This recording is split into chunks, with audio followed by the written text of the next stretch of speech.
যাচ্ছি। পবিত্র কোরআন শরীফ থেকে সর্বপ্রথম তেলাওয়াত ছিল জালিকাল কিতাবু লা রাইবা ফি। আল্লাহ বলেন এই কিতাবের প্রথমে নোটিশ দিলেন এই কিতাবে কোনো সন্দেহ বা কোনো ভেজাল এই কোরআনের আলোচনার মধ্যে কোনো ভেজাল নাই, সন্দেহ শোভা নাই, যাই ঝামেলা নাই। একবারে যা আছে সবগুলো কথা হলো সত্য, সবগুলো কথা হলো সঠিক। যেই কোরআনে কোনো সন্দেহ শোভা নাই, এই কোরআনের মধ্যে আমার আল্লাহ ওয়াজ করেছেন ইত্তাকুল্লাহ, তোমরা আমাকে ভয় করো। বলুন কাকে ভয় করবেন? ভয় করার জন্য কে বলতেছেন? সবাই বলুন কে? বাদশাহ হারুনুর রশিদের জীবনী তার বিবি জুবাইদা হারুনুর রশিদকে বলে ফেললেন আপনি একটা দুজুকি। কথা কাটাকাটির মধ্যে আপোষে একটু রাগ বেশি উঠে গেছে, মহিলা মানুষ। উনি স্বামীকে বলে ফেললেন আপনি তো একটা দুজুকি। স্বামী কয় আমার বাড়ি খায়া আমার বিছানায় ঘুমায়া আমারে দুজুকে দিয়া তুমি আরামে থাকতা। স্বামীরও তো রাগ উঠে গেছে। বাদশাহ হারুন রশিদ বলেন আমি যদি দুজুকি হই তুমি তালাক। লাগছেনি সমস্যা, বাদশার বউ তো তালাক। এখন কি করবে? আলেম ওলামাদের কাছে গেলে তখনকার সময় আলেম ওলামারাও আল্লাহরে ভয় করতেন বেশি। আমরা এখন যেই যুগে আছি অনেক সময় দেখা যায় 100 টাকা দিলে না জায়েজও জায়েজ হয়ে যায়, না জায়েজ কাজ 100 টাকা দিলে জায়েজ। তখনকার সময় আলেম ওলামারা আল্লাহকে ভয় করতেন বেশি। সবাই বললেন যে না এটা তালাক হয়ে গেছে, টাকার বিনিময় কোনো কিছুর বিনিময় তো এটা সমাধান হবে না। বাদশাহ একবার বাদশাহী জগতের সকল আলেম ওলামাদেরকে ডাইকা এইভাবে মজলিস করে বাদশাহ আসনে বসে বলতেছেন ও আলেম ওলামারা আমার এই সমস্যাটা সমাধান করেন। সকল আলেমরা বলেন এই সমস্যা সমাধান হবে না, তালাক হয়ে গেছে। চার ইমামের এক ইমাম ছোট ছেলে ইমাম মালিক সাহেব রহমাতুল্লাহ আলাইহি, উনি মজলিসের কাছে ঘুরতেছে আর হাসতেছে। বাদশার নজরে পড়লেন ছেলেটা হাসে কেন? বাবা এদিকে আসো, এই ব্যাপারটা কি তুমি সমাধান দিতে পারবা? ইমাম মালিক সাহেব বলেন না পারলে হাসি। বলুন আলেম ওলামারা পারে না, একটা বাচ্চা ছেলে যদি কয় আমি পারবো তাহলে আলেম ওলামাদের মেজাজটা একটু গরম হবে না? বাদশাহ আপনি কি বলছেন? দুজুকি হইলে তালাক? দুজুকি না হইলে তো আর তালাক না, দুজুকি হইলে তালাক। গভীর মনোযোগ, দুজুকি হইলে তালাক, না হইলে তো আর তালাক না। বাদশাহ আচ্ছা আপনার জীবনে অন্যায় করতে পারতেন, শুধু আল্লাহকে ভয় করে ওই অন্যায় থেকে ফিরে আসছেন। আপনার জীবনে কি এমন একটা কাজ আছে যে কাজটা আল্লাহকে ভয় করে অন্যায় থেকে ফিরে আসছেন? বাদশাহ বলেন বাবা এমন একটা না হাজারো কাজ আছে আমি হারুনুর রশিদ অন্যায় অপরাধ করতে পারতাম, শুধু আল্লাহকে ভয় করে আমি ফিরে আসছি। ইমাম মালিক সাহেব বাচ্চা মানুষ বলতেছেন বাদশাহ আপনার বিবি তালাক হয় নাই, আপনি বিবি নিয়ে বাড়িতে যান। যে এত মৌলবীরা পারে না, বাচ্চা সমাধান দিলে মৌলবীদের একটু মেজাজ খারাপ হয়েছে না, ডাকতেছে বেটা দলিল দিয়া যাও, দলিল এমনি কইলে হবে না। ইমাম সাহেব বলতেছেন বাচ্চা ছেলে ও আলেম ওলামারা আপনারা কি কোরআন শরীফ পড়ছেন? বলে হ্যাঁ। কোরআন শরীফে কি আপনারা পড়েন নাই ও আম্মা মান খাফা মাকাম রাব্বিহি ওয়া নাহান নাফসা আনিল হাওয়া ফা ইন্নাল জান্নাতা হিয়াল মাওয়া? আল্লাহ বলছে আল্লাহকে যারা ভয় করে অন্যায় থেকে ফিরে আসছে তার পুরস্কার হবে জান্নাতুল মাওয়া। আর বাদশার বিবি বলছে বাদশা দুজুকি, বাদশা বলছে আমি দুজুকি হইলে তুমি তালাক। গভীর মনোযোগ, আমি দুজুকি হইলে তুমি তালাক। কিন্তু কোরআনে বলছে অন্যায় থেকে আল্লাহকে ভয় করে ফিরে আসতে সে বেহেশতি। তাইলে কোরআনের হিসাবে বাদশা বেহেশতি, বাদশা বলছে আমি দুজুকি হইলে তুমি তালাক। তাহলে বাদশা তো দুজুকি না, বাদশা বেহেশতি। দুজুকি হইলে বউ তালাক হইতো, কিন্তু বাদশা কোরআনের ভাষায় বেহেশতি, আল্লাহকে ভয় করার কারণে যান, আপনার বিবি তালাক হয় নাই, কারো কথা শুনবেন না, বাড়ি যান। এত বড় বিপদ থেকে বাদশা মুক্তি পাইল একটা আমল, সেটা হলো আল্লাহকে ভয়। শুধু দুনিয়ার বিপদ নয়, কবরের বিপদ নয়, হাসরের বিপদ নয়, একটা ভয় আল্লাহকে যারা করেছে সরাসরি ব্যক্তিটা আল্লাহর জান্নাতি হবে। জোরে বলুন সুবহানাল্লাহ। আল্লাহকে ভয় করা আমাদের দরকার আসেনি? কেন ভয় করবেন না? এই বডির মধ্যে জিনিসপত্রগুলো কার?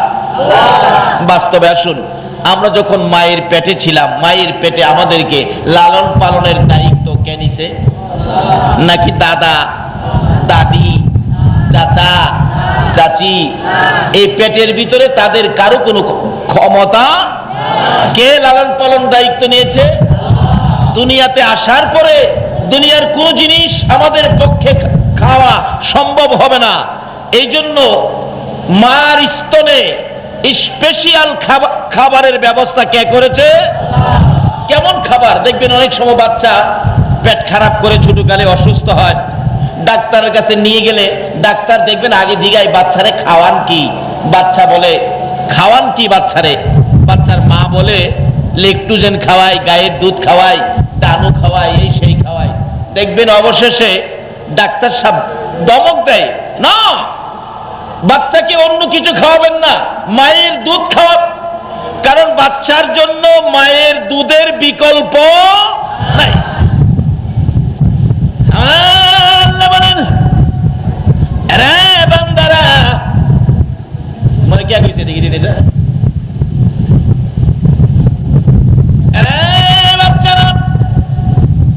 কেন তোমরা আমাকে ভয় করবা না? ও দুনিয়ার মানুষ, কেন তোমরা আমাকে ভয় করবা না? তোমরা যখন বাচ্চা ছিলে দুনিয়ার কোন জিনিস তোমাদের পক্ষে খাওয়া সম্ভব ছিল না। আমি আল্লাহ তোমাদের প্রত্যেকের মার স্তনে এমন সুন্দর খাবারের ব্যবস্থা করেছি, যে খাবারের সাথে ডাক্তার বলেছে মায়ের দুধের বিকল্প নাই। এমন খাবার পৃথিবীর জমিনে আমি আল্লাহ ছাড়া আর কেহ তৈয়ার করতে পারে না। তারপরও দেখেন আমার আল্লাহ আর কত সিস্টেম করলেন। আমরা যখন ছোট ছিলাম আমাদের মুখে দাঁত ছিল না, বলেন এই দাঁতগুলি কি ছোটকালে ছিল? কোন সময় আসলো? আমরা যখন দুধ খাইতাম মার স্তনে, আবার একটু যখন বড় হলাম, বাজারের জিনিস, বাবা বিস্কিট আনলে খাইতে চায়, বাবা জিলাপি আনলে খাইতে চায়, বাবা মিষ্টি আনলে খাইতে চায়। আল্লাহ কয় তোর তো দাঁতের দরকার ছিল না দুধ খাইতে, এখন কি বিস্কিট খাবি বান্দা? জিলাপি খাবি? ও বান্দা মিষ্টি খাবি? তোর জিলাপি, মিষ্টি, বিস্কিট খাওয়ার জন্য আমি তোর মেশিনের ব্যবস্থা করতেছি। দেখবেন বাচ্চাদের 5, 6, 7 মাস হইলেই নিচে দিয়েই হোক উপরে দিয়েই হোক দুইটা দাঁত বাহির হয়। বিস্কিট খাওয়া, জিলাপি খাওয়া, মিষ্টি খাওয়ার মেশিন ব্যবস্থা করতেছে। বলুন এই ব্যবস্থাগুলো কে করেছে? নাকি কারো দাঁত হসপিটাল থেকে লাগাইছিলেন? সমস্ত মুখ ভরে গেছে দাঁতে। দাদার সাথে নানার বাড়ি বেড়াইতে গেলে নানাও নাতিরে আদর করে মুরগির রান দিয়ে দিলেন, দাদাও নাতিরে আদর করে মুরগির রান দিয়ে দিলেন। নাতি 6-7 বছর বয়স, দেখবেন 2 হাতে 2 রান খায়, গোস্ত খাইয়া হাড্ডি কামড়ায়, হাড্ডি তো খাইতে পারে না। আল্লাহ কয় বান্দারে এতদিন বিস্কুটের দাঁত দিয়ে গোস্ত খাইতে পারস, হাড্ডি খাইতে কষ্ট হয়। ও বান্দা চিন্তা করিস না, আমি তোরে হাড্ডি খাওয়া দাঁতও দিতেছি। দেখবেন 2 দিন পরে দাঁত 2টা লড়ে। ছোটকালে দাঁত লড়ে নাই? আচ্ছা এগুলি কি কেউ বাইরে নাড়াইছিলেন? এই ব্যবস্থাটা কে করেছে? সে আল্লাহ বলতেছে তোমরা আমাকে ভয় করো। সেই আল্লাহকে ভয় করা আমাদের দরকার আসেনি? যদি ভয় করতে পারেন তাহলে আপনি পুরস্কার পাবেন জান্নাতুল মাওয়া। আর এই আল্লাহকে যারা ভয় করেছে তারাই গাউসে পাকের মতো ওলি হয়েছে। আল্লাহু আকবার বলুন। গাউসে পাকের জীবনী খুলুন। গাউসে পাক যখন বাচ্চা, শিশু বাচ্চা, তখন থেকেই আল্লাহকে ভয় করতেন এবং নবীকে ভালোবাসতেন।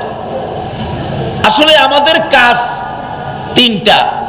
একটা হলো আল্লাহকে ভয় করা, 2 নম্বরে হলো নবীকে মহব্বত করা, 3 নম্বরে হলো মা বাবার খেদমত করা। আমি কোরআন হাদিস থেকে ঘাটাঘাটি করে তিনটা জিনিস পাইলাম মেন। তিনটা যার ঠিক ঠিক আছে তার সব ঠিক আছে। একটা হলো আল্লাহকে ভয়, দুই নম্বরে হলো নবীকে মহব্বত, তিন নম্বরে হলো মা বাবার খেদমত। এই তিনটা যার ঠিক আছে তার সব ঠিক আছে। আল্লাহু আকবার বল। গাউসে পাক আল্লাহকে ভয় করে ছোটকালে মা বাবার খেদমত করে, নবীকেও কি নবীকে মহব্বত করার নির্দেশ কোরআন শরীফে আসেনি?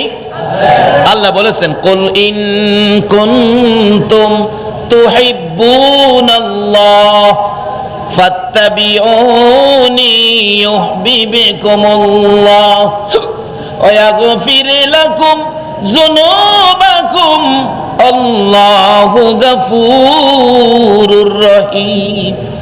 নবী গো, আমার বান্দারা কি আমার সাথে ভালোবাসা স্থাপন করতে চায়, আমাকে ভালোবাসতে চায়? আমাকে ভালোবাসতে আমারে ভাইব কই, আমার সাথে সরাসরি সম্পর্ক করার সুযোগ বান্দাকে আমি দেই নাই। মুসা নবীর মতো নবী পারে নাই আল্লাহকে সরাসরি দেখতে। আসলে আল্লাহ এমন এক জাতি যে জাতিকে সরাসরি দেখা সম্ভব। আমাকে ভালোবাসতে হলে তারা যেন ফাত্তাবিউনি ইউহিব্বুকুমুল্লাহ, তারা যেন তোমার সাথে ভালোবাসা স্থাপন করে, তোমাকে ভালোবাসে। তোমাকে যারা ভালোবাসবে আমাকে ভালোবাসার জন্য খুঁজতে হবে না, আমি আল্লাহ তাদেরকে ভালোবাসবো। এই ভালোবাসার প্রচলন সারা পৃথিবীতে এই নবীর জন্য বলুন ছড়িয়ে দিলেন কে? আর যদি বলুন কে? দেখেন কত জাতের সিস্টেম করেছেন আল্লাহ পাক। আজানের মধ্যে নবী, আকামতের মধ্যে নবী, তাশাহুদের মধ্যে নবী, নামাজের ভিতরে নবী। এমনকি এই নবীর ভালোবাসা শরীফ দেওয়ার জন্য কোরআন শরীফে আমার আল্লাহ নিজে এই নবীর উপর দুরূদ ও সালাম প্রেরণ করতেছে কিনা? ইন্নাল্লাহা ওয়া মালাইকাতাহু ইউসাল্লুনা আলান নবী। আল্লাহ বলেন নিশ্চয়ই আমি আল্লাহ আমার ফেরেশতাদেরকে নিয়ে এই নবীর উপর দুরূদ ও সালাম প্রেরণ করি। তোমরা কে আছো এই নবীর উপর ভালোবাসাই দুরূদ ও সালাম প্রেরণ করবা, তাহলে তোমাদের সবকিছু দ্বারা আমি আল্লাহ খুশি হয়ে যাব। তার বাস্তব দুনিয়াতে দেখেন, আপনার পরিবহন সেক্টরে, পরিবহন বিভাগে যারা চাকরি করে, একটা বাসের মধ্যে একজন থাকে ড্রাইভার, দেখছেন তো? একজন ড্রাইভার, আরেকজন থাকে কন্ট্রাক্টর, আরেকজন থাকে গেটের মধ্যে, তাকে কি বলা হয়? অ্যাসিস্ট্যান্ট। আমাদের এদিকে বলে হেল্পার। ড্রাইভার, কন্ট্রাক্টর, হেল্পার এলো বাস চালাইতে। ড্রাইভার সব গাড়ি চালায়, কন্ট্রাক্টর ভাড়া কাটে, হেল্পার বা অ্যাসিস্ট্যান্ট প্যাসেঞ্জার উঠা নামার জন্য সুবিধা। দেখবেন গেট গাড়ি থামলে বলে আগে নামতে দেন, নামতে দেন, উঠেন উঠেন, ডাকতে থাকে। রাঙ্গুনিয়া যাবে, কাপ্তাই যাবে, ডাকতে থাকে। এই হলো তাদের দায়িত্ব। এরপরও দেখবেন অনার্থক হেল্পার যিনি, অ্যাসিস্ট্যান্ট যিনি, অনার্থক আরেকটা চিল্লাচিল্লি করে, এটা মহব্বতের চিল্লাচিল্লি। সেটা কি? দেখবেন গাড়ি টান দিলেই হেল্পার বা অ্যাসিস্ট বলতে থাকে উস্তাদ আস্তে যান, উস্তাদ ব্রেকে যান, উস্তাদ ডাইনে চাপ দেন, উস্তাদ বামে চাপ দেন, উস্তাদ ৮০ টানেন। আচ্ছা হ্যাঁ কি রাখছে এগুলি করার জন্য? হ্যাঁ তো গেট ক্লিয়ার রাখবে, কিন্তু অনর্থক দেখবেন হ্যাঁ একটা চিল্লাচিল্লি করে উস্তাদ ডাইনে যান, বামে রিক্সা। আচ্ছা উস্তাদ ড্রাইভার কি দেখে না বামে যে রিক্সা? হ্যাঁ বলতে হয় কেন? নাকি ড্রাইভার অন্ধ? দেখে। আবার বলে উস্তাদ সামনে ডিস্ট্রিক্ট, সামনে ডিস্ট্রিক্ট। ড্রাইভিং ভাষায় ডিস্ট্রিক্ট কারে কয় জানেন? ট্রাক। ট্রাকের কয় ডিস্ট্রিক্ট। শুনে মনে রেখেন, ট্রাকের কয় ডিস্ট্রিক্ট। উস্তাদ সামনে ডিস্ট্রিক্ট। আচ্ছা হের কইতেই কেন? ড্রাইভার দেখে না? উস্তাদ সামনে ডিস্ট্রিক্ট। আবার সেই দিনে কইতেছে উস্তাদ পিছনে প্লাস্টিক। প্লাস্টিক কে রে কই জানেন? প্রাইভেট কার আছে না, প্রাইভেট এই প্রাইভেট গাড়িরে কয় প্লাস্টিক বলে। সামনে ডিস্ট্রিক্ট, পিছনে প্লাস্টিক, অনার্থক চিল্লাই, ডাইনে লন বামে লন, আস্তে যান, ব্রেকে যান, হরেন দিয়ে যান, অথচ হের কাজ এগুলি না। গেট পরিষ্কার রাখা হের কাজ, কিন্তু এগুলি হের কইতে হয়, না হইলে ড্রাইভার খুশি না। এক কন্ট্রাক্টর হেল্পার রাখছে, হ্যাঁ কিছু কয় না, দাঁড়ায় রইছে। ড্রাইভার দেখলাম রাগ হইয়া কয়, হেরে লাত্তি মাইরা নামায় দে। হ্যাঁ কেন চিল্লায় না? এই জন্য বলতেছে লাত্তি মেরে নামায় দে। আমার আল্লাহ বলেন, দুনিয়ার মানুষ, আমি আল্লাহকে ভয় করার পর আর একটা দায়িত্ব কাজ আমি তোমাদেরকে দিলাম। সেই কাজটা হলো আমার নবীর মহব্বত। আল্লাহু আকবার বলো। আমার নবীর মহব্বত, আমার নবীর ভালোবাসা, আমার নবীর গুণগান, আমার নবীর শানুমান, আমার নবীর প্রেম ভালোবাসার একটা চিল্লা চিল্লি তোমাদের মুখে আমি শুনতে চাই, তাহলে আমি আল্লাহ তোমাদের জন্য জান্নাতের বাজেট দেব। আল্লাহু আকবার বলো।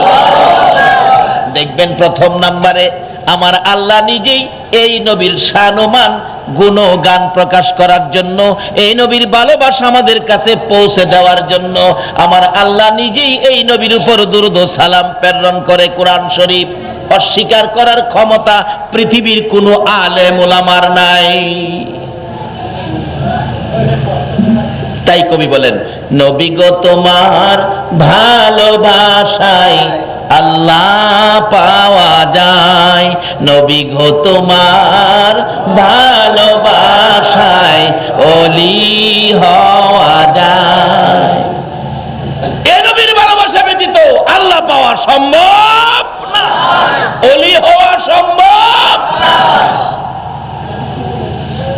ওলি হইতে গেলে নবী লাগবে, আল্লাহ পাইতে গেলে নবী লাগবে, জান্নাত পাইতে গেলে নবীর আদর্শ লাগবে, নবীর তরিকা লাগবে। এই নবী ব্যতীত আল্লাহ পাওয়া, ওলি হওয়া, নবী পাওয়া, এই নবী ব্যতীত জান্নাত পাওয়া কোনদিন কারো পক্ষে সম্ভব হবে না। কাজী প্রথম নম্বরে আমাদের কাজ হবে আল্লাহকে ভয় করা, দ্বিতীয় নম্বরে কাজ হবে নবীকে কি করা? বলুন কি করা? আরো জোরে কি করা? মহব্বতের কত জিনিস। এই যে মাথার টুপি লাগাইলেন, টুপিটা কার মহব্বতে লাগাইলেন? এরকম একটা মহব্বত লয়ে কবর যান না, আপনাকে জাহান্নামে নিতে কে? এই সাহস কার? মাথায় টুপি লাগাইলেন, কার মহব্বত? কেউ কেউ মুখে দাড়ি রাখলেন, বলুন কার মহব্বত? এই মহব্বতের এক একটা জিনিসের দাম কত, এই নবীর ভালোবাসার বরকত কত। এই নবীকে যারা ভালোবাসবে গো, আল্লাহর জান্নাতে তারা যাবে গো। মানুষ হোক, গাছ হোক, পশু হোক, সাপ বিচ্ছু হোক, ঘোড়া হোক, হরিণ হোক, যারা এই নবীকে ভালোবাসা দিয়েছে আমার আল্লাহ তাদেরকেও জান্নাতি বলে ঘোষণা দিয়েছে।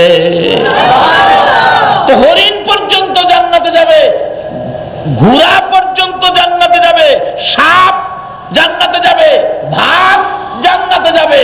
বলুন কার ভালোবাসায়?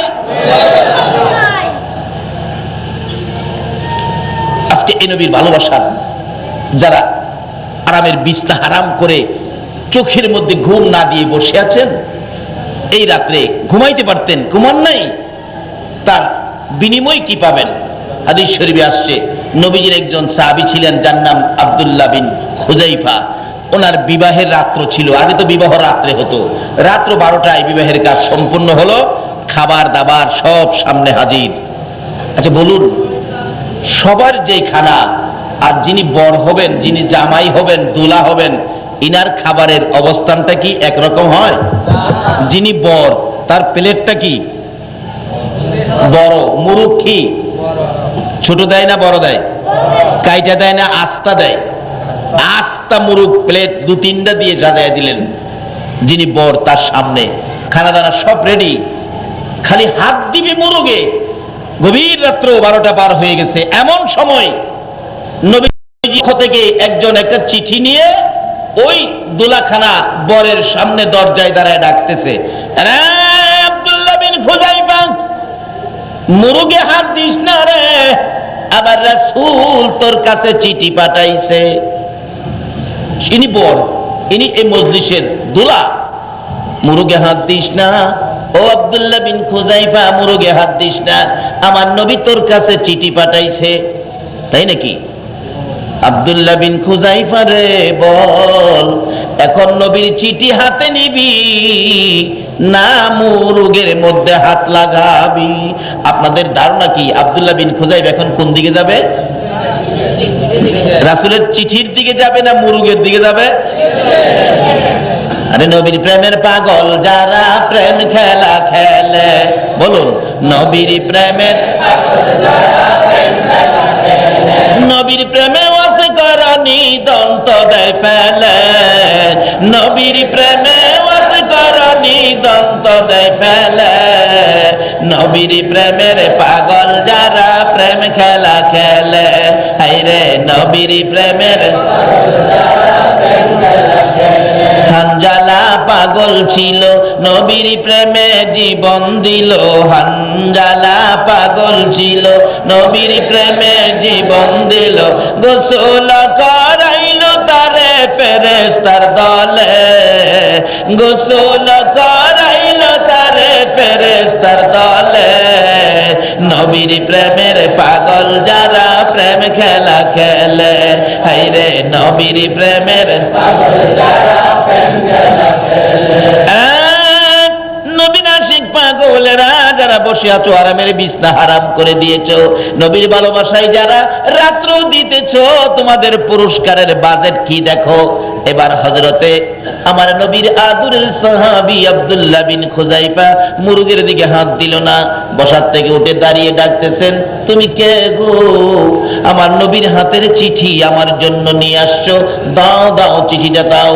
চিঠিটা হাতে নিয়ে আব্দুল্লাহ বিন খুযাইফা চিঠিটা খুলে দেখে লেখা, রে আব্দুল্লাহ বিন খুযাইফা, আমি রাসূল চিঠি পাঠাইলাম, যেখানে থাকো যে অবস্থায় থাকো আমি নবী চিঠি পাঠাইলাম রে আব্দুল্লাহ বিন খুযাইফা, এই চিঠি পাওয়ার সঙ্গে সঙ্গে দেরি করতে পারবি না, আমি রাসূলের সাথে দেখা করতে হবে। আব্দুল্লাহ বিন খুযাইফা রে, কালকে সকালে হুনাইনের যুদ্ধ শুরু হবে, আমি নবী আব্দুল্লাহ বিন খুযাইফা তোকে আমি কালকের যুদ্ধের প্রধান সেনাপতি বানাইলাম। বিবাহের রাত্র আর নবী তাকে সেনাপতি বানায়, যুদ্ধের সেনাপতি। আমরা যদি হইতাম খবর দিতাম, নবী গো মাত্র বিবাহটা করছি, 2-4 দিন পরে যাই। আজকে কেন গো সেই নবীর ভালোবাসায় মাহফিলের আয়োজন করেছো, গাউসে পাকের মহব্বতে ফাতিহাই আজদাহমের আয়োজন করেছো, এইটা তোমার আমার জন্য, এটাই কবর হাসর মিজানের রোজগার হয়ে যাবে। আমার নবী চিঠি পাঠাইলেন, রে আব্দুল্লাহ বিন খুযাইফা দেরি করতে পারবি না, চিঠি পাওয়ার সঙ্গে সঙ্গে আমি রাসূলের সামনে হাজির হয়ে যাবে। আব্দুল্লাহ বিন খুযাইফা মুরুগে ধাক্কা দিয়ে, প্লেট ধাক্কা দিয়ে সরাইয়া, নতুন বিবির কথা ভাবে নাই, খানার কথা ভাবে নাই, নবীর ভালোবাসার মালা গলায় লইয়া গো গোড়ার পৃষ্ঠে উঠা গোড়াকে চাবুক মারতেছে, গোড়ারে চল আমার রাসূল ডাক দিয়েছে। মুরব্বীরা ভিতর থেকে ডাকি, আব্দুল্লাহ বিন খুযাইফা যাইস না রে, খানা খেয়ে যা। আব্দুল্লাহ বিন খুযাইফা বলেন, আরে বাবা যুবকের দল, ওই যুবক আব্দুল্লাহ বিন খুযাইফা ডাকে, না না আমারে ডাইকেন না, আমার রাসূল আমারে ডাক দিয়েছে। আজকে কারা গো সেই নবীর ভালোবাসার ডাকে মাহফিলে কষ্ট করে বসে আছো? আব্দুল্লাহ বিন খুযাইফা গভীর রাত্রে নবীর সামনে হাজির। আমার নবী ডাকতেছে, আরে আব্দুল্লাহ বিন খুযাইফা। ডাক দেওয়ার সঙ্গে সঙ্গে চলে আসছো, তুমি কি ঘুমাও নাই? রাসূল কি জানে না ঘুমাইছে কিনা? জিজ্ঞেস করে, ঘুমাও নাই? হুজুর আমি ঘুমাই নাই, আজকে আমার বিবাহের রাত্র ছিল, শুধুমাত্র বিবাহ হয়েছে, আপনার ডাক শুনে চিঠি দেখে আমি খানাতে হাত দেই নাই গো নবী, আপনার ভালোবাসায় আমি দৌড়ায় চলে আসছি। এমনি সময় একটু পরে নতুন বিবির হাতে চিঠি গিয়েছে, ও স্বামী আব্দুল্লাহ বিন খুযাইফা, যুদ্ধে যাইবা, কালকে হুনাইনের যুদ্ধ হবে, আমি তো খবর পেয়েছি প্রধান সেনাপতি তুমি হবে, আমি তোমাকে বাধা দিব না গো, যেহেতু রাসূল তোমাকে ডাক দিয়েছে। মা বোনেরা, মদিনার মহিলারা পর্যন্ত আমার নবীরে কত ভালোবাসতো, আর ভালোবাসার পুরস্কার তারা কি পেয়েছে আসুন সামনে বাড়ি। আব্দুল্লাহ বিন খুজাইফা চিঠি হাতে পাইয়া বিবির চিঠি, একটুর জন্য আসেন আমি আপনাকে দেখে দেই, দুইটা কথা বলি আপনার সাথে। কারণ কথাও হয় নাই, চলে গেলেন। স্বামী চিঠিটা ছিঁড়ে ফেললেন। রাসূল ডাক দিয়েছে, কারো কথায় আমি শুনবো না। আরেকটা চিঠি গেলেন, দুইটা চিঠি ছিঁড়ে ফেললেন। 3 নাম্বার চিঠি যাওয়ার সাথে সাথে নবীজি বলতেছেন, ও আব্দুল্লাহ বিন খুজাইফা, কার চিঠি ছিঁড়ে ফেলতেছো? হুজুর, আমার নতুন বিবি চিঠি পাঠাইছে গো, আমি রাসূলের ডাকে আসছি, বিবির চিঠিতে আমি বাড়িতে যাব না, এই জন্য চিঠি ছিঁড়ে ফেললাম। আমার নবী বলেন, আব্দুল্লাহ বিন খুজাইফা রে, সকাল হওয়ার আগে বাকি ভালো সময় আছে, তুমি একটু বিবির সাথে দেখা করে আসো। আব্দুল্লাহ বিন খুজাইফা ঘরের দরজায় দাঁড়ায় ডাকতেছে, বিবি গো, ও বিবি দেখ, আমারে মন ভরে দেখে দে, জীবনের শেষ দেখা দেখে দে, দেখা হবে রে হাসরের ময়দানে। বিবি বলেন, স্বামী একটু ভিতরে আসো। আব্দুল্লাহ বিন খুজাইফা বলেন, না রে, ভিতরে যাব না। ভিতরে যাওয়ার পরে যদি তোর প্রতি আমার মহব্বত বেশি হয়ে যায়, রাসূলের মহব্বত যদি কমে যায়, আমি আব্দুল্লাহ বিন খুজাইফা হাসরের দিন রাসূলের সামনে দাঁড়াইতে পারবো না। নতুন বিবির চাইতে নবীর ভালোবাসা বেশি দিল না কম দিল? এটাই তো চাইতেছে আমার আল্লাহ, যার খাতিরে কুল কায়নাত বানাইছে। এই নবীর ভালোবাসা কার কাছে কত আছে, কার কাছে কত পয়সা আছে সেটা দেখবে না, কার কাছে কত টাকা আছে তা দেখবে না, আল্লাহ দেখবে কার কাছে নবীর ভালোবাসা কত আছে। তার পুরস্কার কি আসবে বাস্তব সামনে আসুন। আব্দুল্লাহ বিন খুজাইফা ডাকতেছে, বিবি গো, দেখে দে, দেখা হবে হাসরের ময়দানে। বিবি বলেন, স্বামী আপনি ভয় পাইতেছেন, আমি কি আপনাকে বাধা দিব না? স্বামী গো, আপনাকে বাধা দিব না, আপনি ভিতরে আসেন, আপনাকে আমি দেখে দেই, আপনি আমাকে দেখে যান।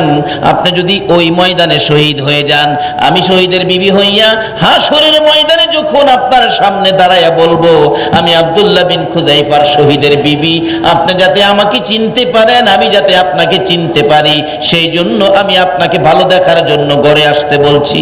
আমার নবীর আদরের সাহাবী আব্দুল্লাহ বিন খুজাইফা বলেন, বিবি রে, দেখা হলো রে, আর দরকার নাই, আমাকে বিদায় দিয়ে। লম্বা ঘটনা, যুদ্ধে চলে গেলেন, হুনাইনের যুদ্ধ। যুদ্ধ করতে করতে নবীর আশেক আব্দুল্লাহ বিন খুজাইফা শহীদ হয়ে গেছে। এই খবর পৌঁছে গেছে মদিনায়। আব্দুল্লাহ বিন খুজাইফার বিবি কান্ধে আওলা গেছে পাগল বেশে।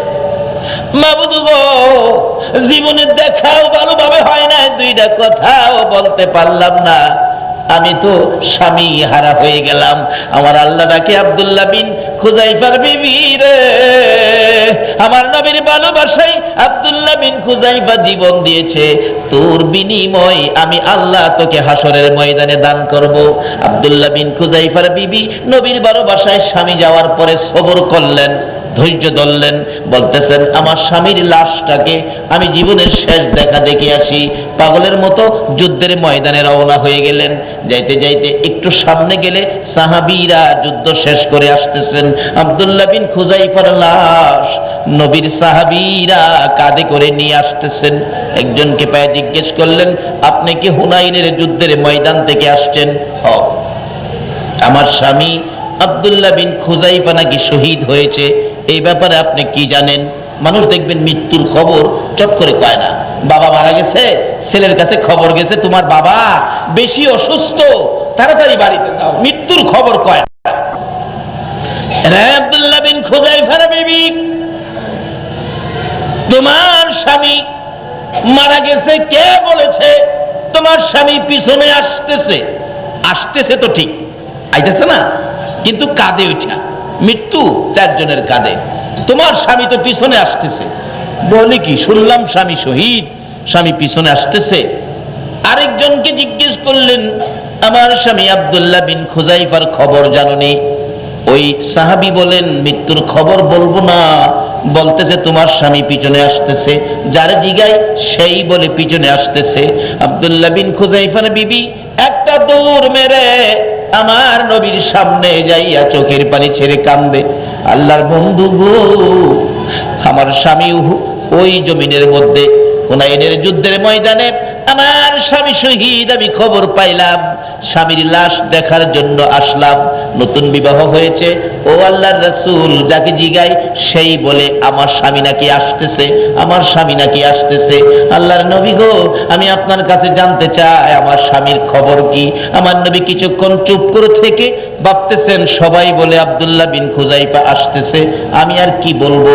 আমার সাহাবীরা যখন বলেছে আসতেছে, আমি নবীও বললাম, রে আব্দুল্লাহ বিন খুজাইফার বিবি, আমি রাসূলও বললাম, রে তোর স্বামী আসতেছে। আব্দুল্লাহ বিন খুজাইফার বিবি দুইটা চোখের পানি ছেড়ে ছেড়ে ডাকে, মাবুদ রে, তোমার রাসূল বলেছে আমার স্বামী বলে আসতেছে। শুনলাম আমার স্বামী মৃত্যুবরণ করেছে, কিন্তু আসবে কিভাবে? আমার আল্লাহ বলেন, জিবরাইল রে, আবার রাসূল যখন বলেছে আব্দুল্লাহ বিন খুজাইফা আসতেছে, আমি আব্দুল্লাহ বিন খুজাইফা তার বিবি সহ আমার নবীর ভালোবাসার বিনিময় আমি আল্লাহ আজকে দিতে চাই রে। আমার নবী যখন বলেছে আসতেছে, আর চারজনের কাঁধে শুয়ে থাকতে, এইভাবে আসতে আমি আল্লাহ দেখতে চাই না রে জিবরাইল। তুই যাইয়া আমার নবীর ভালোবাসার বিনিময় হিসেবে ওই আব্দুল্লাহ বিন খুজাইফার মাথার মধ্যে হাত লাগাইয়া দে, আমি আল্লাহ নবীর ভালোবাসার বিনিময় আব্দুল্লাহ বিন খুজাইফাকে জীবিত বানাইয়া দিলাম। নারে তাকবীর, নারে রিসালাত, নারে গাউসিয়া। বলুন, এই নবীর ভালোবাসায় লাভ হয় না লস হয়? তাই ছেড়ে দে নৌকা মাঝি, যাব মদিনায়। চলুন, ছেড়ে দে নৌকা মাঝি, মদিনাতে কান্দে নবী উম্মতের মায়ায়, মদিনাতে কান্দে নবী উম্মতের মায়ায়। ছেড়ে দে নৌকা মাঝি, যাব মদিনায়, ছেড়ে দে নৌকা মাঝি, নবী মদিনাতে আছে শুইয়া, গুনাহগার উম্মতের মায়া, মদিনাতে আছে শুইয়া, গুনাহগার উম্মতের মায়া। সেই নবীরই প্রেমে সবাই পাগল হও না, সেই নবীরই প্রেমে সবাই পাগল হও না। ছেড়ে দে নৌকা মাঝি, যাব মদিনা, ছেড়ে দে নৌকা মাঝি, যাব মদিনা। আল্লাহ নামের বর্ষা করি, সারলাম নবীর প্রেমের তরি, আল্লাহ নামের বর্ষা করি, সারলাম নবীর প্রেমের তরি। দয়াল নবীর রওজা খানি আমায় দেখাও না, দয়াল ছেড়ে দে না, ছেড়ে দে নৌকা মদিনাতে কান্দে নবী উম্মতের মায়া, মদিনাতে কান্দে নবী উম্মতের মায়া। ছেড়ে দে নৌকা মাঝি না, ছেড়ে দে নৌকা মাঝি। এই নবীর ভালোবাসায় লাভ হয় না লস হয়? নবীর ভালোবাসায় আব্দুল্লাহ বিন খুজাইফা জীবন দিয়ে জীবন ফিরে পাইলেন। বলুন, কার ভালোবাসায়? তাই আসুন, আল্লাহকে ভয় করলাম, নবীকে মহব্বত করলাম। এবার শেষ পর্যায়ে হলো বাপ মার খেদমত। বাপ মার কার খেদমত? বলুন, মা বাবা আমাদের জন্য কষ্ট করছে কিনা? ইব্রাহিম নবী যখন ছোট ছিলেন, ইব্রাহিম নবী একদিন তার মাকে প্রশ্ন করে, মা আমার রব কে? মা বলেন, তোমার রব আমি। আচ্ছা কন্ত, রব কি মা? রব কে? যদি বলুন রব কে? কিন্তু মা তো বলে ফেললেন তোমার রব আমি। আসলে এক কিসিমের রব মাকেও বলতে পারেন, এটা ভুল হবে না। রব শব্দের অর্থ হলো লালন পালনকারী। রব শব্দের অর্থ হলো লালন পালনকারী। বলুন, ছোটকালে মা আপনার আমার দায়িত্ব, লালন পালনের দায়িত্ব মার কাছে ছিল কিনা? ওটাই একটা বাচ্চা ছেলে দিয়ে তার বাড়িতে পাঠাইলাম। ওই মেয়ের মাটা যিনি সাহায্যের জন্য আসছিল টাকাটা চাউলটা পায়া এত খুশি হলেন, আর দুইটা হাত বাড়ায় ডাকলেন, আল্লাহ আমি বুঝি আমার মেয়েটাকে বাঁচাইতে পারবো, আমার মা বুঝি বাঁচবে। মেয়ের মায়ায় মা এইভাবে কাঁদতেছে। এখনো ওই এলাকায় মাহফিলে গেলে পোস্টারিং করে, মাইক পাবলিসিটি করে, গরিবের দরদি, অথচ আমার পকেটতে দেই নাই, মানুষের কাছ থেকে আইনা দিছি, এখনো এই এলাকায় আমারে গরিবের দরদি কয়।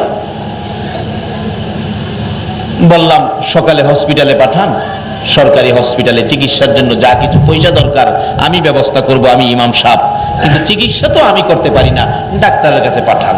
সকালবেলা ডাক্তারের কাছে পাঠাইলে আমি মক্তব ছুটি দিয়ে খোঁজ নিতে গেলাম, নাস্তাও খাই নাই, খোঁজ নিতে গেলাম, যাই দেখি ডাক্তার দাঁড়ায়া ওই মেয়ের মা বাবার সাথে পরামর্শ করতেছে। এমন মুহূর্তে আমি হাজির। ডাক্তার সাহেব, রুগীটা যে সকালে আসলো, রুগীটার খবর কি? ডাক্তার জিগায়, হুজুর রুগী কি আপনার? আমি বললাম যে রুগী তো আমার না, আমি রুগীর পক্ষে। ডাক্তার বলেন, হুজুর রুগীটার অবস্থা ভালো না, রুগীটা বাঁচবে না, শেষ মুহূর্ত, আরো আগে পাঠান দরকার ছিল। আমি বললাম, ডাক্তার সাহেব যদি চিকিৎসার অভাবে মেয়েটা মারা যায়, তার মা বাবা দাঁড়ায় আছে, তাদের মনে আজীবন একটা দুঃখ থাকবে, চিকিৎসার জন্য আমার মেয়েটা মারা গেছে, মরে যাক, আপনি চিকিৎসা করেন, চিকিৎসা করেন, চিকিৎসার পরে যদি মরে যা আমাদের আপত্তি নেই, পয়সা যা লাগে আমি ইমাম সাহেব মানুষের হাতে ধরবো, পায়ে ধরবো, পয়সা ব্যবস্থা করব, আপনি চিকিৎসা করেন। ডাক্তার বলেন, হুজুর তবে চিকিৎসা করতে পারি, দুইজন বাঁচাইতে পারবো না যে অবস্থা আনছেন। যদি মা বাঁচাইতে চাই বাচ্চা মারা যাবে, বাচ্চা বাঁচাইতে গেলে মা মারা যাবে, আপনারা বলেন আমি কোনটা বাঁচাবো? আমি বললাম, দেখেন এইটা তো ক্ষমতা আমার না, দায়িত্ব আমার না, এই মেয়েটার মা বাবা আছেন, মা বাবারে জিজ্ঞেস করেন। জিজ্ঞেস করতে মা বাবা কাঁদতেছে আর বলতেছে, ডাক্তার সাহেব আমার মেয়েটারে বাঁচাইয়া বাচ্চাটা মাইরা ফেলা। এমন সময় দেখি ওই ডেলিভারি অবস্থায় বেহুশ হইয়া পড়েছিলেন মা দুঃখিনী, দুইটা চোখ খুলছে, চোখের পানিগুলো জর্জর করে পড়তেছে, দুইটা ঠোঁট নড়তেছে, কথা বলার ইচ্ছা কিন্তু বলতে পারতেছে না। ডাক্তার বলেন, মেয়েটা যেন কি বলবেন শুনি। মুখের কাছে কানটা নিলে, ডাক্তার মুখের কাছে কানটা নিলে ওই মহিলাটা বলতেছে যার বাচ্চা হবে ডেলিভারি। ডাক্তার প্রসব ব্যথায় 3 দিন পর্যন্ত কষ্ট করলাম গো, বড় আশা একটা সন্তানের মুখ দেখবো। ডাক্তার গো প্রসব ব্যথার যন্ত্রণায় জ্ঞান হারা হইয়াছি, মা বাবার কাছে প্রশ্ন করেছো, দুইজনের একজন বাঁচাইতে হলে কাকে বাঁচাইবো? মা বলেছে আমাকে বাঁচাইয়া বাচ্চাটা মেরে ফেলতেন। ডাক্তার তোমার পায়ে ধরি গো, আমার মায়ের কথা বাবার কথা শুনেন না। 10 মাস 10 দিন যেই সন্তান পেটে রাখছি, ওই সন্তান প্রসব করতে যাইয়া প্রসব ব্যথার যন্ত্রণায় আমার বাচ্চা আমি মা হইয়া মারতে পারি না। আমার বাচ্চাটারে মাইরো না গো ডাক্তার, তোমার দুইটা পায়ে ধরি, দুইজনের একজন যদি মারতে হয় আমি মায়ের জীবন শেষ করে দাও গো ডাক্তার, আমার সন্তানটা বাঁচাইয়া দাও। এই মায়ের ভাইয়ের নিচে জান্নাতের কথা নবী কইয়া সোনার মদিনায় শুয়ে রইছে, দেখতেছে আমরা কে কি করি মায়ের সাথে। মারে কষ্ট দিয়া নবীর ভালোবাসায় নবীর কাছে যাইতে পারবেন না, একটু জায়গাও পাবেন না। ডাক্তার নিজেও ছিলেন মায়ের ভক্ত লোক। ডাক্তার বলেন, এত যখন আশা আমি চেষ্টা করি দেখি 2 জন বাঁচানো যায় কিনা। দরজা বন্ধ করে চিকিৎসা শুরু হলো। একটু পরে শুনি ও আওয়া করে কান্দে। আমরা খুশি, বাচ্চা বুঝি হয়েছে। ডাক্তার দরজাটা খুলে দরজার মাঝখানে দাঁড়াইয়া দুইটা চোখের পানি জর্জর করে ছেড়ে দিয়ে রুমাল দিয়ে চোখ মুছতেছে। জিজ্ঞেস করলাম, ডাক্তার সাহেব খবর কি? তার মা বাবাও গেলেন, ডাক্তার খবর কি? ডাক্তার বলতেছেন, বাচ্চা হয়েছে ছেলে গো, বাচ্চার অবস্থা ভালো, কিন্তু বাচ্চার মা বাঁচবে না। ওই মেয়েটার মা বাবা কান্দে, বাচ্চাটা আমি কি করব, আমার মেয়ে যদি মারা যায়। বাহিরে দাঁড়ায় কান্দে। আমি ঘরের ভিতরে ঢুকলাম, ঘরের ভিতরে যাইয়া দেখি ওই বাচ্চাটা সোনার পুতুলের মতো, এত সুন্দর বাচ্চা, জমিনে পড়ে চার হাত পাও নাড়াইয়া ওয়া ওয়া করে কান্দে। আর মা দরদি বাচ্চার দিকে এক নজরে তাকাইয়া রইছে, কথা বলতে পারে না, নড়তেও পারে না, শেষ পর্যায়ে চলে গেছে। বাচ্চার মা বাবা ঘরের ভিতরে ঢুকে কাঁদতেছে। ওই মহিলা মা বাবাকে বুঝাইতে চায়, মা গো কেন যে কান্দো, আমি বুঝি ফেলেছি, আমি বুঝি বাঁচবো না, আমি বুঝি মরে যাব। মা, ওই মহিলা ইশারায় বুঝাইতে চাইতেছে আমি বুঝি মরে যাব, যে সন্তানের জন্য আমি মায়ের জীবন দিতে যাচ্ছি গো মা। ওই বাচ্চাটা জমিনে পড়ে কাঁদতেছে, তোমরা আমার বাচ্চাটাকে কোলে নাও না। ইশারায় বুঝাইতে চাইতেছেন, কিন্তু মা বাবা বুঝে না, তার মেয়ের জন্য তারা কাঁদতেছে। আবার ইশারায় বলতেছে, মা গো তোমরা যদি কোলে না নাও, আমার বাবাকে আমার বুকের উপরে উঠাইয়া দাও, আমি কিছুক্ষণের জন্য আমার সন্তানটা বুকে লইয়া আমি মার কলিজা ঠান্ডা করে আমি বিদায় হইয়া যাই। এই ইশারায়ও তারা বুঝতে পারতেছে না। অবশেষে দেখলাম দরদি মা নিজেই বাচ্চাটার দিকে দুইটা হাত বাড়াইতেছে। ক্ষমতা নাই, শক্তি নাই, তারপরও গায়ের জোরে ধাক্কা দেয় দুইটা হাত বাচ্চার দিকে বাড়ানোর জন্য। অল্প একটু সামনে বাড়ে, এইভাবে ধাক্কাইতে ধাক্কাইতে প্রায় 10-15 মিনিট হয়ে গেল। হাত দুইটা বাচ্চাটার কাছাকাছি চলে গিয়েছিল। আর যদি 400 আঙ্গুল হাত সামনে বাড়াইতে পারতো, বাচ্চাটার গায়ে মায়ের হাত লাগতো, মার কলিজা ঠান্ডা হয়ে বিদায় হইতো। দরদি মা দুইটা হাত বাচ্চাটার কাছাকাছি যাওয়ার পরে হাত থেমে গেছে, আর যায় না। মা বুঝি আর থাকবে না। একটু পরে দেখি বাচ্চাটার দিকে তাকাইয়া তাকাইয়া গো দরদি মায়ের চোখগুলি বন্ধ হয়ে গেছে। বাচ্চার জায়গায় বাচ্চা পড়ে আছে, মা দুনিয়ার থেকে বিদায় হয়ে গেছে। যেই মা নিজের জীবন দিয়ে আপনার আমার মতো একটা বাচ্চা প্রসব করেছে, যেই মা নিজের ব্যথায় ব্যতীত হইয়া দুনিয়া থেকে বিদায় হতে রাজি গো, বাচ্চাকে মারতে রাজি না। আমার নবী বলেছে, উম্মতেরা রে, এই মা বাবার খেদমত ব্যতীত আমি নবীর শাফায়াত নসিব হবে না। বাবার আসুন, নির্দেশ 3টা কোরআন শরীফে হয়েছে। একটা হলো ইত্তাকুল্লাহ, তোমরা আমাকে ভয় করো, হাক্কা তুকাতি, যেরকম ভয় করা দরকার। 2 নম্বরে হলো ফাত্তাবিউনি ইউহিব্বুকুমুল্লাহ, তোমরা আমার এই নবীর ভালোবাসা দিয়ে আমার ভালোবাসা নাও। 3 নম্বরে হলো ওয়াবিল ওয়ালিদাইনি ইহসানা, তোমরা তোমাদের মা বাবার সাথে ভালো ব্যবহার করো, মা বাবার খেদমত করো। এই 3টা যার ঠিক আছে সেই জান্নাতি হবেন। তাই আসুন আমরা আল্লাহকে ভয় করতে শিখি, নবীকে ভালোবাসতে শিখি। নবীর ভালোবাসা ব্যতীত আল্লাহর কাছ থেকে কিছুই পাওয়া যাবে না। নবীর ভালোবাসার সহিত মা বাবার খেদমত করি। আল্লাহ আমাদেরকে সেই বুঝ, সেই শক্তি, সেই তৌফিক দান করুক। সকলে বলুন আমিন। আসুন, যেই নবীর উপর আমার আল্লাহ নিজে 24 ঘন্টা দুরূদ ও সালাম প্রেরণ করে, ফেরেশতারা করে ঈমানদারদেরকে ডাকে। কার ঈমান আছে আজকে প্রমাণ হবে। আল্লাহ ঈমানদারদেরকে ডাকেন নবী পাকের উপর দুরূদ ও সালাম পাঠ করার জন্য। জানাই তোমায় লাখো সালাম ইয়া নবী, সালাম আলাইকা ইয়া রাসূল, সালাম আলাইকা ইয়া হাবিব, সালাম আলাইকা। খালেক ने सबसे पहले अपना नूर बनाया, उस नूरे अनवर पे लाखो सलाम, मुस्तफा जाने रहमत पे लाखो सलाम, शमे बजने गौसे आजम इमाम तो का गौसे आजम इमाम तो का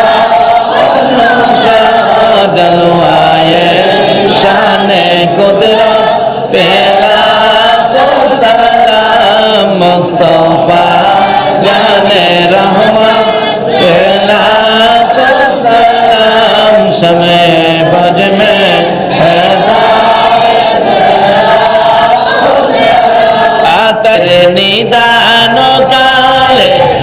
তাকিয়ে নবী গো আমার শিয়রে দেখিব আপনাকে দুই নয়ন ভরে ইয়া রাসূলুল্লাহ ইয়া হাবিবাল্লাহ ইয়া রাসূলুল্লাহ ইয়া হাবিবাল্লাহ ইয়া রাসূলুল্লাহ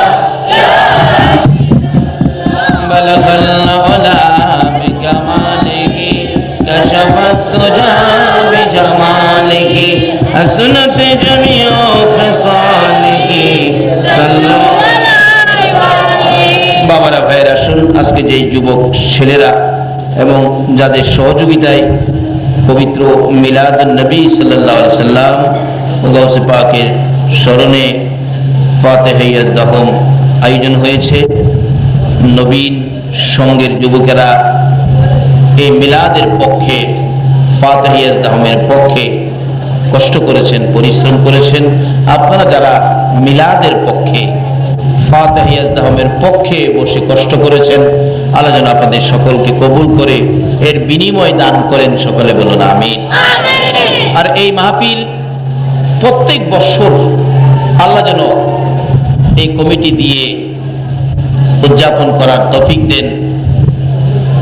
এলাকার মানুষ একের পর এক বিদায় হবে, এলাকা থাকবে কিয়ামত পর্যন্ত। আল্লাহ যাতে এই এলাকায় এই মাহফিলটুকুন কায়েম রাখেন। সকলে বলুন আমিন। এই সরফ কি ভাটা, সরফ ভাটার গ্রামে রাঙ্গুনিয়ার এই গ্রামের এই মাহফিল নবীর আশেকদের আয়োজন, গাউসে পাকের আশেকদের আয়োজন। আল্লাহ যাতে কিয়ামত পর্যন্ত রাখেন। সকলে বলুন আমিন। আজকের উপস্থিতি আল্লাহ যাতে কবুল করেন। আজকের এই মাহফিলে যে আশায় হাত বাড়াবেন আল্লাহ যেন সকলের আশা পুরা করেন, সেই জন্য দোয়া হবে। আসুন আমরা দোয়া করি, সকলে দোয়ায় শরীক হন। আল্লাহুম্মা আমিন। রব্বানা যালামনা আনফুসানা ওয়া ইল্লাম তাগফির লানা ওয়া তারহামনা লানাকুনান্না মিনাল খাসিরিন। রব্বিরহামহুমা কামা রাব্বায়ানি সগীরা। রব্বুল আলামিন জান্নাতের বাগানে বসে জান্নাতি মেহমান লইয়া আমি গুনাহগার তোমার শাহী দরবারে হাত বাড়াইছি। মওত আশিকে রাসূল, আশিকে গাউসে পাক, আশিকে ওলিগণকে লইয়া গো আমরা যারা হাত বাড়াইছি গো আল্লাহ, যাদের দোহাই দিলাম ওই নবীর আশিকের হাত তুমি কেমনে খালি ফিরাইবা?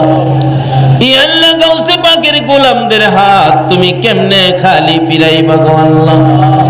যে গাউসে পাকের দরবারের কুকুরের পাওয়ার জংলার বাঘের চেয়ে বেশি হইয়া যায়। মাবুদ, দয়ার নবী মায়ার নবীর আশেক পাগলের হাত, গাউসে পাকের আশেকের হাত খালি ফিরাইও না। এই মাহফিলের উসিলাই, দুরুদ ও সালামের উসিলাই আমরা যারা হাত বাড়াইছি আমাদের তামাম জিন্দেগীর গুনাহগুলো ক্ষমা করে দাও গো আল্লাহ। ইয়া আল্লাহ, কাজ করি আমরা যারা হাত বাড়াইছি জীবনে কত গুনাহ করেছি হিসাব মিলাইলে উপায় দেখি না। এই গুনাহ লইয়া যদি কবরে ঢুকি গো, কবরের আযাব আমরা সইতে পারবো না। ইয়া আল্লাহ, যার উসিলায় যেই নবীর ভালোবাসায় এত কিছু করেছো, তুমি কি সেই নবীর উম্মতের মাপ দিতে পারো না? ইয়া আল্লাহ, কার জীবনে কত গুনাহ হিসাব জিগাইও না। কে নেককার, কে গুনাহগার, কে মেয়ে, কে পুরুষ, কাউরে কিছু কইও না। মিলাদুন নবীর খাতিরে, ফাতিহা ইয়াজদাহুমের খাতিরে আমাদের তামাম জিন্দেগীর গুনাহগুলো ক্ষমা করে দাও। ইয়া আল্লাহ, জীবনের গুনাহ ক্ষমার আশার দরখাস্তের পর আর একটা দরখাস্ত করি, তুমি কিন্তু রাগ হইও না। এই বৃষ্টি বাদলের মধ্যেও হাজার হাজার মানুষ বসে আছে। আমি জানি না গো কার মনে জানি কি ব্যথা, কি দুঃখ, কার জানি মানাই রে, কে জানি মার অভাবী রে, কার জানি বাবা নাই রে, কে জানি বাবার অভাবী। যেই বাবা মাথার গাম পাতাই ফালাইয়া রোজগার করে সন্তানের লালন পালন করেছে, যেই মা নিজে না খাওয়ায় খায়া সন্তানের খাওয়াইছে, যেই মা নিজে না ঘুমাইয়া রে সন্তানের ঘুম পাড়াইছে, প্রস্রাব যদি করে দিচ্ছে সন্তান, মা প্রস্রাবের ভিজা জায়গায় শুয়েছে, সন্তানের শুকনা জায়গায় রাখছে, যেই মা মেতরিনি হইয়া রে প্রস্রাব পায়খানা পরিষ্কার করছে। এই মায়ের অভাবী বাবার অভাবী যারা হাত বাড়াইছে গো আল্লাহ, এই হাতগুলো দেখলে তোমার কি মায়া লাগে না? মায়ের অভাবী যারা গো, এই অভাব কি আর পুরা হবে রে আল্লাহ? আমার মতো মায়ের অভাবী যারা হাত বাড়াইছে গো আল্লাহ। মাদ্রাসায় যখন ভর্তি হয়েছি, অসুস্থ হয়েছিলাম, টাইফয়েড জ্বর হয়েছিল, ছুটিতে বাড়িতে চলে গেলাম, টাইফয়েড জ্বর বেড়ে গেছে, রাত্রে ঘুম হয় না, শুধু তাকাইয়া থাকি, রাত্রে ঘুমাই না, কোনো কথাও বলতে পারি না। আমার মা বলেছে, বাবা গো তুমি তো একেবারে মৃত্যুর পর্যায়ে চলে গিয়েছিলা। মা সারাটা রাত আমার মাতার পাশে বসে থাকতো, মাঝে মাঝে দেখি ভাই বোন বাবা সহ সবাই ঘুমিয়ে আছে, কিন্তু আমার মা দরদি মাতার পাশে বসে চোখের পানি ছাড়ে। জিজ্ঞেস করলাম, মা সবাই ঘুমাইলো, তুমি কেন ঘুমাও না? আমার মা বলেন, বাবা রে তুমি না ঘুমাইলে আমার চোখে ঘুম আসে না রে বাবা। তারপরও মাঝে মাঝে দেখি দুইটা হাত বাড়ায় ডাকে, মাবুদ আমার ছেলের জীবন ভিক্ষা দাও, জীবন ভিক্ষা দাও। যেই মা সন্তানের বিপদে তোমার কাছে জীবন ভিক্ষা চাইতো গো, এই মা বাবা যার কবরে রে আল্লাহ, আমরা সকলে মিলে তোমার জান্নাত ভিক্ষা চাই গো আল্লাহ। যেই মা সন্তানের জন্য জীবন ভিক্ষা চাইতো, আমরা ওই মা বাবার জন্য তোমার জান্নাত ভিক্ষা চাই, ভিক্ষা চাই। মা বাবা যার কবরে, সকলের কবরগুলো জান্নাতের বাগান বানায়া দাও। যার মা নাই তার জানি কেমন লাগতেছে, কার জানি মায়ের কথা মনে হয়ে গেছে। হুজুর রাত্রে কোথাও গেলে, বাড়িতে আসতে দেরি হলে, বাড়ির কাছে আইসা দেখছি মা দরদি দরজাটার কিনারে দাঁড়াইয়া রইছে। এ দরজা কার জানি রে বন্ধ হয়ে গেছে। মাবুদ এই মায়ের অভাবী একটা পাগল ছেলের কাণ্ড কারখানা দেখেছি। ছেলেটা বিদেশ থাকতো, মাসে মাসে চিঠি লেখে, মা কেমন আছো, মা অসুস্থ, মারা যাবে, মা চিঠি পাঠাইছে, বাবারে বাড়িতে আয়, আমি মা অসুস্থ হয়ে গেছি। চিঠি পাঠাইয়া 2 দিন পর মা দুনিয়া থেকে বিদায়ী হয়ে গেছে। কাফন পরাইয়া কবরে দাফন করে ফেললে। ওই রাত্রে ছেলেটা স্বপ্নে দেখে তার মা দুনিয়ায় নাই, কবরে চলে গেছে। মা মা কইয়া বিদেশের বাড়িতে ঘুম থেকে উঠেছে। বন্ধুরা জিগাই, কান্দ কেন? আমি কান্দি আমার মা নাই রে। কেমনে জানো? স্বপ্নে দেখেছি। স্বপ্নে কত কিছু দেখে। না না, তোরা আমারে বুঝাইস না, আমার কলিজায় কয় আমার মা দুনিয়ায় নাই। পরের দিন টেলিফোন করেছে, বড় ভাই আমি আগামীকালকে বাড়িতে আসতেছি। বড় ভাই চোখের পানি ছেড়ে ছেড়ে কান্দে, বাড়িতে যে আসবি রে মা কইয়া কারে ডাকবি। বড় ভাই ছোট ভাইকে আনার জন্য মাইক্রো ভাড়া করে এয়ারপোর্টে যাবে। বুড়া বাবা ডাকতেছে, আব্দুর রহমান মন্নানকে আনতে এয়ারপোর্ট যাবি? হ বাবা, আমাকেও সঙ্গী করে নিয়ে যা। এয়ারপোর্টের গেটে বুড়া বাবা সহ অপেক্ষায়। একটু পরে দেখা যায় রে মায়ের পাগল লইয়া বিমান উইরা উইরা আসতেছে। বাবা এয়ারপোর্টের গেটে কান্দে, বাবু আমার পাগল রে কি দিয়া বুঝাইব রে। মন্নান বিমান থেকে নাইমা মালামাল সহ গেট পার হইয়া বড় ভাইকে দেখে একটা দৌড় মাইরা বড় ভাইয়ের গলায় ধরছে। ভাই ভাই ভাই রে, আগে ক আমার মায়ের খবর কি? বড় ভাই শুধু কান্দে, কোনো কথাই কয় না। ভাই কেন কান্দো? মায়ের খবর কি? বড় ভাই শুধু কাঁদবে, বাবার পায়ে পড়ে গেছে। বাবা গো, ভাই কান্দে, আমি স্বপ্নে দেখেছি আমার মা মারা গেছে। বাবা গো, তোমার পায়ে ধরি গো, বলো না মায়ের খবর কি? বাবাও কান্দে, মাবুদ রে আমি কি বলবো? অবশেষে বাবা ধৈর্যের সহিত বলতেছে, মন্নান আয়, গাড়িতে আয়, বাড়িতে যাইয়া দেখবি তোর মা কেমন আছে। গাড়িতে উঠে গাড়ি টান দিলে মন্নান ডাকতেছে, বাবা মা দুনিয়ায় নাই, স্বপ্নে দেখে তাড়াতাড়ি করে চলে আসছি, কোনো কিছু কিনতে পারি নাই বাবা গো, শুধুমাত্র মায়ের জন্য একটা স্বর্ণের চেন কিনছি বাবা, 4টা কাপড় মায়ের জন্য কিনছি, আর কারোর জন্য কিছু কিনি নাই। এই কাপড়গুলো, স্বর্ণের চেনটা কাউরে দিয়েন না গো বাবা, আমার মায়ের হাতে বুঝাইয়া দিয়েন। বাবা কান্দে, বাবু আমি এই কাপড় আর স্বর্ণের চেন আমি কার হাতে বুঝাইব? বাড়ির কাছাকাছি মাইক্রো যাওয়ার আগে আগে দেখা যায় বাড়ির সামনে শত শত মহিলারা মায়ের পাগল দেখার জন্য দাঁড়াইয়া রইছে। কাছাকাছি যাওয়ার পর দেখা যায় মহিলারা চোখের পানি ছেড়ে ছেড়ে কাঁদতেছে। মন্না নাইছো মা কইয়া কারে ডাকবি রে? মহিলাদের চোখে পানি দেখে বাবার কাছে প্রশ্ন রাখলেন, বাবা এই মহিলারা কাঁদে কেন? বাবা কিছু কয় না, চুপ করে বসে আছে। বাড়ির কাছে মাইকু থামলে দরজাটা খুলে নিচে নাইমা ডাকতেছে, মা মা মা গো, তোমার পাগল আইছে গো মা। কেউ তো আর মা হইয়া আসতেছে না। বাড়ির ভিতরে ঢুকে মা যেই রুমে থাকতো ওই রুমের দরজার মধ্যে ডাকতেছে, মা তোমার পাগল আইছে গো মা। মা গো, তোমার মন্না নাইছে গো, দরজাটা খুলো না গো মা। দরজা কে খুলবে রে? নাই রে মা, দরদি নাই। ধাক্কা দিয়ে দরজাটা খুইলা দেখে মায়ের বিছানা খালি হইয়া গেছে। বিছানায় শুয়ে শুয়ে মন্না কাঁদে, আমার মা নাই রে, তোমরা দেখো না আসিয়া।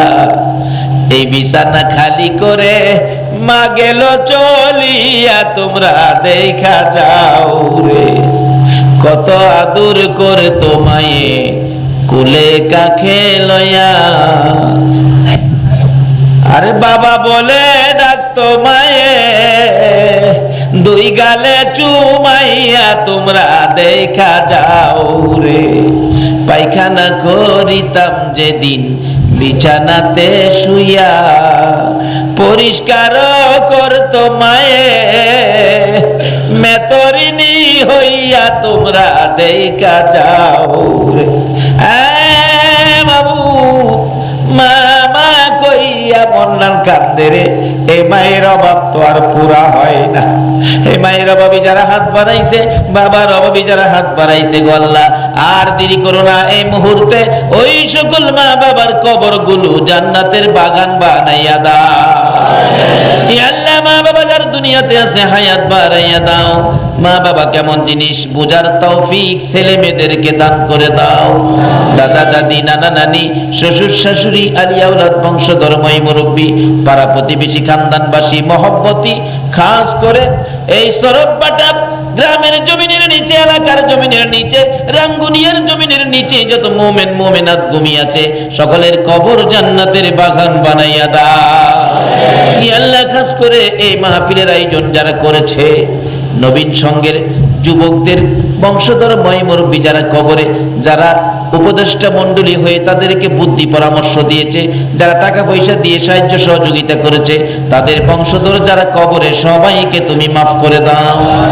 আল্লাহ এই মাহফিলে যারা দূর দূরান্ত থেকে আসবে, টাকা পয়সা দিয়েছে, দিবে, আয়োজন করেছে, করবে, সকলকে তুমি আফত বিপদ, আযাব গজব, অ্যাক্সিডেন্ট, বালা মুসিবত, শয়তানের শয়তানি, দুশমনের দুশমনি হইতে বাঁচাইয়া রহমত বরকত শান্তি দ্বারা ভরপুর করে দাও গো আল্লাহ। ইয়া আল্লাহ আমাদের মধ্যে যারা অভাবী, অভাব দূর করে দাও। আমাদের মধ্যে যারা বিমার শেফা করে দাও গো আল্লাহ। হসপিটালে যাইতে হবে এমন রোগ কাউকে দিও না গো আল্লাহ। হসপিটালে যাওয়ার মতো রোগ যদি কারো থাকে, এই মাহফিলের উসিলাই, মিলাদুন নবীর উসিলাই, গাউসে পাকের শরণ, ফাতিহা ইয়াজদাহুমের উসিলাই, ইয়া আল্লাহ সকলের বিমার আমার মাফ করে দাও গো আল্লাহ। ইয়া আল্লাহ আমাদের মধ্যে যারা নামাজি নামাজ কবুল করে নাও, যারা নামাজ পড়ে না নামাজের বুঝ দান করে দাও, যারা ব্যবসা করে ব্যবসায় বরকত দাও, যারা চাকরি করে পদোন্নতি দান করে দাও, যারা গৃহস্থী করে জমির ফসলে বরকত দাও, যারা মদিনা যাওয়ার পাগল, মদিনার পাগল মদিনা লইয়া যাও গো আল্লাহ। মদিনা যদি যাইবার তৌফিক না দাও, মদিনাওয়ালারা একদিন ঘুমের করে স্বপ্নে দেখাইয়া দিও গো আল্লাহ। নবীজিকে স্বপ্নে না দেখাইয়া এই মাহফিলের কাউকে তুমি আজরাইলের হাতে তুলে দিও না গো আল্লাহ। ইয়া আল্লাহ যাদের ছেলে মেয়ে আছে ছেলে মেয়েদেরকে হায়াত বাড়াইয়া দাও, যারা লেখাপড়া করে লেখাপড়ায় বরকত দাও, যারা পরীক্ষা দিতেছে দিবে কামিয়াবি দান করে দাও, যারা বিদেশ থাকে সহি সালামতে রাখো, যারা বিদেশ যাবে মনের আশা পুরা করে দাও গো আল্লাহ। ইয়া আল্লাহ কাজ করে নবীর ভালোবাসাই, গাউসে পাকের ভালোবাসাই, আশিকে রাসূল আশিকে ওলি হইয়া যারা এই পর্যন্ত কষ্ট করেছে সকলকে তুমি কাল কিয়ামতে নবীর গুদারায় উঠাইয়া ফুল সিরাতের ফুল পার করে দিও গো আল্লাহ। ইয়া আল্লাহ মাহফিল শেষে যারা যেখানে যাবে সহি সালামতে পৌঁছাইয়া দিও গো আল্লাহ। ইয়া আল্লাহ কাজ করে মাহফিল কমিটির ভাইদেরকে তোমার কুদরতি হাতে আমানত করে গেলাম, ইয়া আল্লাহ তাদেরকে তুমি হেফাজতে রাখো গো আল্লাহ। এই মাহফিলের উসিলায় তাদের সকলের গলায় নবীর প্রেমের মালা পরাইয়া দাও গো আল্লাহ। ইয়া আল্লাহ তাদের সকলকে গাউসে পাকের রুহানি ফায়েজ নসিব করে দাও গো আল্লাহ। চট্টগ্রামের জমিনের নিচে যত ওলি আল্লাহ ঘুমিয়ে আছেন সকলের রুহানি ফায়েজ আমাদের সবাইকে তুমি নসিব করে দাও গো আল্লাহ। ইয়া আল্লাহ যতগুলো দরখাস্ত করলাম মাহফিলের উসিলাই, দুরূদ ও সালামের উসিলাই, জিকিরের উসিলাই, মিলাদুন নবী, ফাতিহা ইয়াজদাহুমের উসিলাই সবগুলো দরখাস্ত কবুল আর মঞ্জুর করো গো আল্লাহ। ইয়া আল্লাহ এই মাহফিল তোমার কুদরতি হাতে আমানত করে গেলাম। আশিকে রাসূল আশিকে ওলিদের মাহফিল কিয়ামত পর্যন্ত কায়েম রাখো গো আল্লাহ। রব্বানা তাকাব্বাল মিন্না ইন্নাকা আনতাস সামিউল আলিম ওয়া তুব আলাইনা ইয়া মাওলানা ইন্নাকা আনতাত তাওয়াবুর রহিম। ওয়া সাল্লাল্লাহু তাআলা আলা খায়রি খালকিহি মুহাম্মাদিন ওয়া আলা আলিহি ওয়া আসহাবিহি আজমাইন বিহাক্কি লা ইলাহা ইল্লাল্লাহু মুহাম্মাদুর রাসূল।